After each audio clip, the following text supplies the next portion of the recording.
संभाजीनगर तालुक्यातून एक हृदयद्रावक घटना समोर आली आहे। शेती गहाण खत करून घेतले, परंतु 4 ते 5 महिने झाले तरीही बँक खात्यावर पैसे जमा करण्यास टाळाटाळ करत होती। विठ्ठल नामदेव दाभाडे हे जनावरांना चारा पाणी करण्यासाठी मंगळवारी सकाळी शेतात गेले होते।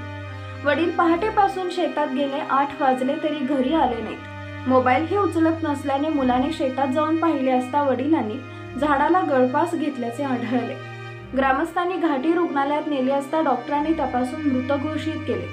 पैशासाठी कर्जदारांनी तगादा सुरू केल्याने इंडियन बँकेकडे 4 महिन्यापूर्वी शेती तारण ठेवून कर्ज मागणी केली। बँकेने शेती गहाण ठेवून घेतली। 4-5 महिने झाले तरी बँकेचे शाखाधिकारी पैसे खात्यावर टाकण्यास टाळाटाळ करत राहिले। यामुळे नैराश्य आल्याने दाभाडे यांनी आत्महत्या केल्याचं पिंपळखुटा येथील नागरिकांनी सांगितले, तर त्यांनी लिहून ठेवलेल्या सुसाईड नोट मध्ये देखील त्याचा उल्लेख आहे। काय लिहिले चिठ्ठीत? मुलगा रोहित याला उद्देशून ही चिठ्ठी देण्यात आली आहे। तात्या, 1 एकर शेती विकून लोकांचे पैसे देऊन टाका। भावनेच्या भरात बोललो असेल तर मला माफ करा। खूप प्रयत्न केले पण यश मिळालं नाही। निसर्ग साथ देईना, मी काय करू?